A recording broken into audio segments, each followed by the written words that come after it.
दिग्विजय राठी को मिला है एक बहुत बड़ा प्रोजेक्ट। जी हाँ, वो मुझे दिखे टी सीरीज के ऑफिस में। अब भाई वो प्रोजेक्ट किसके साथ आ रहा है, क्या एल्बम आ रहा है, अगर जो सॉन्ग आ रहा है तो वो किसके साथ आ रहा है, नहीं तो फिर अकेले आ रहा है। साथ ही साथ उन्होंने बीबीएन के पार्टी में ना जाने पे खुलासा किया और बिग बॉस के बाद किस किस से मिलना चाहते हैं इन बातों पे खुलासा किया। आप लोगों को पता है कि इतना स्मार्ट बंदा है वो, जब से बिग बॉस से निकला है अपने आप को इतना बिजी रखा है, इतना बिजी रखा है। And that's is the right things in your life. अगर जो आपको निगेटिविटी आ रही है, कहीं से कुछ हेट मिल रहा है, तो अपने आप को इतना बिजी रखो उस हेट को जानने का, उसे सुनने का, उस नेगेटिव चीज़ों को देखने का आपके पास टाइम ही ना रहे। तो दिग्विजय राठी कुछ ऐसा ही बंदा निकला भाई। एज में तो बहुत कम है, बट दिमाग में बहुत ज़्यादा तेज है वो। और इवन कि फिनाले के दिन जो उसने किया था कि जिस दिन ग्रैंड फिनाले है, तो मना तो कर दिया था बिग बॉस में जाने के लिए भाई, कि उसे इतने ज़्यादा डाउन दिखाया गया है, तो ऑब्वियसली कोई नहीं जाना चाहेगा। उस दिन उन्होंने मेटअप रखा था, मतलब पूरे दिन रात वो बंदा बिजी था, इधर फिनाले चल रहा है, उधर उसका शोर मच रहा है।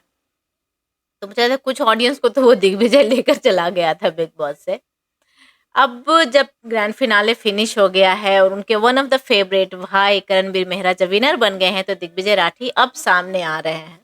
आप लोग ने देखा होगा, लाइव में भी जुड़े थे करण के साथ, साथ ही साथ टी सीरीज के पास स्पॉट किए गए। मीन्स देखो, टी सीरीज के ऑफिस में कोई क्यों जाता है, और दैट मीन्स कि उन्हें प्रोजेक्ट मिला है भाई, सॉन्ग कुछ तो मिला है।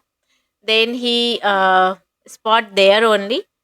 एंड उन्होंने बताया है कि बिग बॉस एच पैप्स जो सारे क्वेश्चन पूछते हैं सामने आने के बाद, तो पैप्स ने पूछा कि आप किसे मिलना चाहेंगे बिग बॉस के बाहर, तो ऑफ कोर्स उन्होंने नाम लिया है चाहत से चुम करणवीर, 3 लोगों का नाम लिया है जो कि बिग बॉस में उनका सच में रियल बॉन्ड था। तो उन्होंने बोला है कि मैं उन लोगों से मिलना चाहूँगा और मैं टाइम असेंबल कर रहा हूँ। अभी ये लोग अभी अभी बाहर आए हैं, तो ये लोग भी अपने काम को लेकर, अपने चीज़ों को लेकर, अपने फैमिली को लेकर थोड़े बिजी हैं, इंगेज है। तो जैसे ही टाइम मिलेगा हम लोग प्लान कर रहे हैं, मिलेंगे। इवन कि मुझे पता है बहुत लोग, आप लोग फैन होंगे जो इन चारों का रियूनियन देखने का इंतजार कर रहे होंगे। साथ ही साथ उन्होंने बताया कि यस, मुझे बिबिन सेना के पार्टी से कॉल आया था, बट मैं ना बोल दिया क्योंकि मैं बिजी था। और मुझे नहीं पता, मैं समझ नहीं पा रहा हूँ कि मुझे कॉल क्यों किया।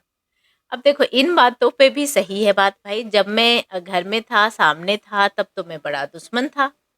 क्योंकि विवियन एंड दिग्विजय, इन दोनों का जो दुश्मनी हुई थी घर में, वो चीज़ें तो that was I think things, and that's why big boss didn't like him.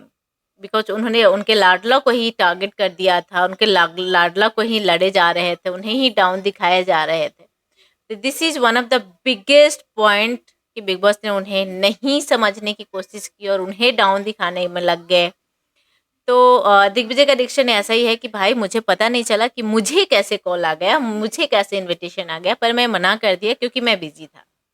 चलिए, समझने वाले समझ जाएंगे। Thank you so much everyone. देखते हैं टेढ़े चाचा 28। मेरे चैनल को सब्सक्राइब कीजिए, वीडियो को लाइक कमेंट शेयर जरूर कीजिएगा।